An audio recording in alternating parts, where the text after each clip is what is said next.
So today's video is about COVID-19, how it affects the world at large, and specifically how it affects the communities I serve. So folks that are non-monogamous, kinky, LGBTQ, and sex workers. These topics will be explored at length on the new episode of American Sex with Sunny Megatron and Ken Melvoin-Berg. And so first off, let's just discuss what's going on right now. So it's important that we all do social distancing. I know most of you are. And I think you understand that the reason for doing that is because this virus is completely new. So nobody in the United States has any tolerance for it like we do the flu or other things that have come around. So that's one reason that it escalates so quickly. And one reason we need to do the social distancing is so that we don't flood our hospitals, or we prevent our hospitals from being flooded as much as possible. So doctors and nurses don't have to make a choice between who lives and who dies, right? Which is what happened in Italy. And we're trying to prevent that here, but it's already growing. So I hope you all are trying to do social distancing. Again, for many people listening, you may be completely healthy. You know, there's a lot of folks, about 30% to 50% of us that won't get it. And some say 80% of us will just have mild symptoms, but you shouldn't be making your decisions based on that. You should be thinking about the fact that this grows astronomically, and we're ethically deciding to social distance from the standpoint of protecting those who are elderly, immune compromised. And again, the main thing is not to flood our hospitals with patients that are way beyond what they can serve and force them to make choices between who lives and dies. So we have to think beyond ourselves and even beyond our circle, because maybe our circles are super healthy. We have to think beyond that and think about, we have to come from a very ethical and compassionate and empathetic place of thinking about our world at large when we make decisions. And some of us, let's just say, some of us are more privileged than others.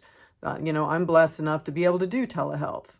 Other people, they have to go out in order to make a living. And if that's you, then I have empathy for that. I get it. You can only do the best you can. So, again, all these things will be covered on American Sex, the next episode that I think is going to be posted this Tuesday with Sunny and Ken.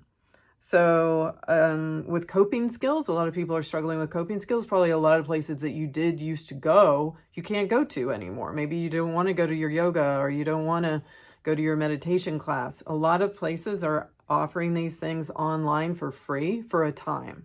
So check those out. Again, in the podcast, we list a lot of those places.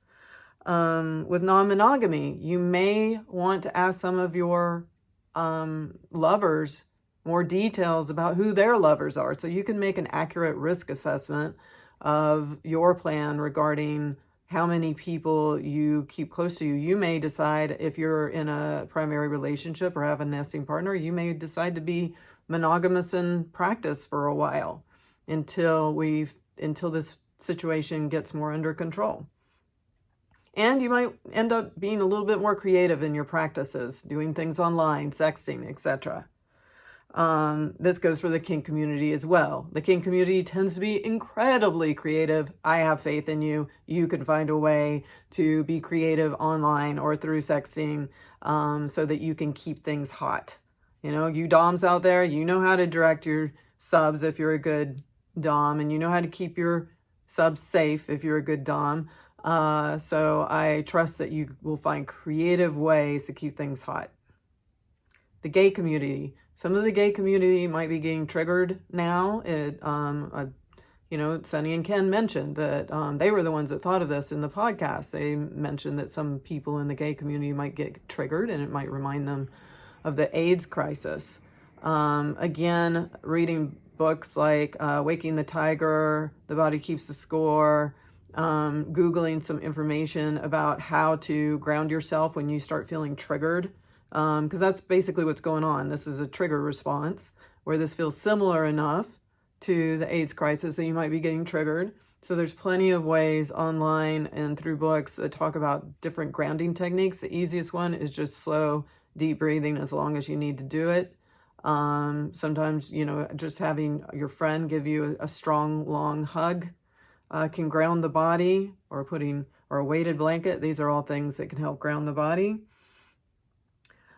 Sex workers out there, I know that for a lot of you, well, it's not just sex workers, there's a lot of folks that have very touch-oriented jobs where your income is plummeting right now and people are not reaching out to you. I know one sex worker that did a really good job on her website talking about all the ways that she was keeping her place clean, all the things that she was doing to wipe things down, what she was doing to keep herself hygienic, what she expected of her clients, what she expects them to do that are hygienic, and she's and the contact between them is limited. She's doing more nothing penetrative, and she's getting more clients than ever. So that's something to think about. If you're a sex worker, you might want to pull back on what you normally offer and really promote that you're being safe, and that may make some of your clients feel safe enough to continue to see you. So in the meantime, we can find alternate ways to give each other love. Sometimes we can't touch each other, but sending love, reaching out to a friend, making sure that nobody feels left out. This is a good time to really up your outreach in terms of phone calls and video conferencing, things like that, so that nobody feels lonely when they're locked up in their house with their kitties and their dog. And on that note, isn't it a blessing that some of us have kitties and dogs? This is an opportunity to really cuddle up with them. Anyway, please listen to American Sex, which is about to release soon, where we were going to cover all this stuff in much more depth.